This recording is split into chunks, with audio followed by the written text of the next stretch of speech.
परम पूजनीय डॉक्टर हेडगेवार जी कहते हैं, वास्तव में प्रत्येक स्वयंसेवक यह सदैव सोचता रहे कि वह संघ का दैनिक कार्य कितना करता है और योग्य स्वयंसेवकों की संख्या कितनी बढ़ती है। सब लोगों के समान हम दैनंदिन नित्य कार्य में तो भाग लेते हैं, परंतु क्या हम संख्या बढ़ाने की दृष्टि से विशेष रूप से प्रयत्नशील हैं?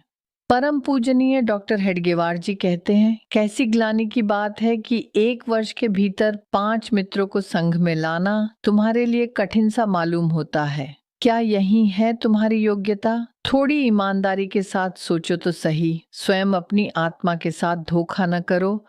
परम पूजनीय डॉक्टर हेडगेवार जी कहते हैं, क्या हम अपने प्रण का पालन निस्वार्थ बुद्धि से तन मन धन पूर्वक और ईमानदारी के साथ कर रहे हैं? अपनी प्रियतम हिंदू जाति को संसार में अजेय तथा गौरवशाली बनाने हेतु हम स्वयं कितने कष्ट उठाते हैं, हम कौन सा कार्य करते हैं? थोड़ा अपना दिल टटोल कर देखो तो क्या इस महान उद्दिष्ट की पूर्ति हेतु हम अपने मन में कुछ बेचैनी सी अनुभव करते हैं? क्या उस कारण हमारा जी तड़पता रहता है?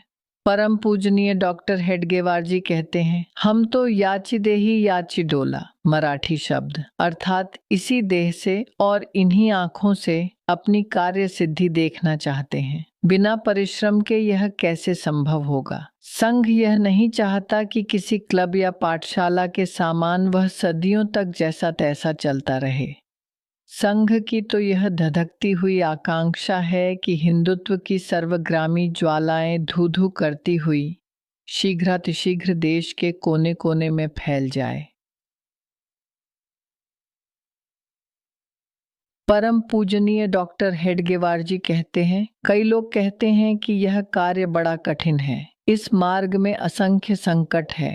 मैं कहता हूँ, कठिनाइयाँ क्यों न होगी, हमें तो पहले से ही यह पता होना चाहिए कि हमारा मार्ग कंटकाकीर्ण है, इस पथ पर गुलाब की पंखुड़ियां बिछी होंगी। ऐसी भला किसने आशा की थी? राष्ट्र को अपना पूर्व गौरव प्राप्त करा देना थोथी गप्पे नहीं है। जान न वह टके सेल बिकने वाली कोई सस्ती चीज है, वह तो अत्यंत अनमोल रत्न है।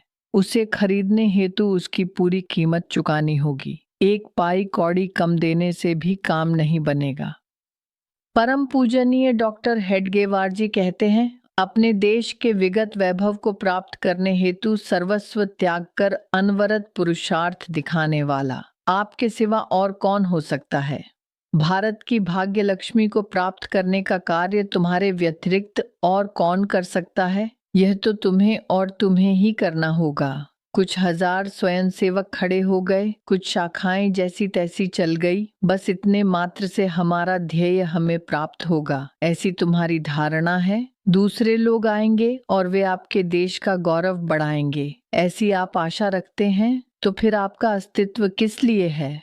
परम पूजनीय डॉक्टर हेडगेवार जी कहते हैं, वास्तव में ये बात है कि हम सब कुछ कर सकते हैं। बाहाइश 10-5 स्वयंसेवक लाने की तो बात ही क्या, हम पहाड़ को भी चूर्ण कर सकते हैं। स्वयंसेवक भर्ती का काम बच्चा भी कर लेगा।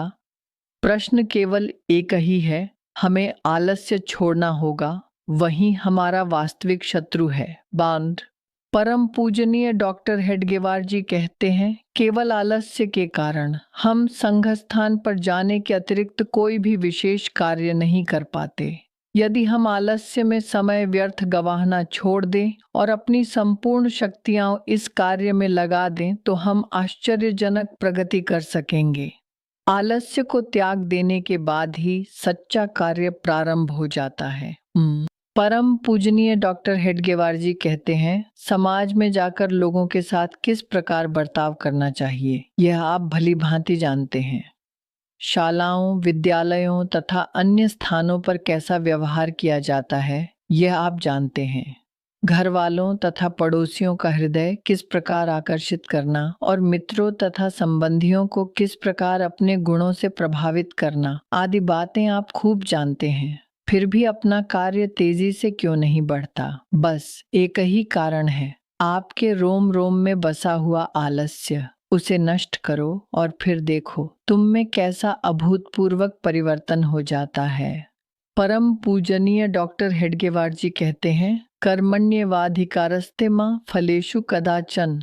यह वाक्य सदा याद रखिए। हम तो केवल कार्य करने के अधिकारी हैं। कार्यों का परिणाम या फल हमारे हाथों की बात नहीं। इसीलिए मनुष्य की परख उसके हेतु अर्थात हृदय की भावनाओं को देखकर की जाती है।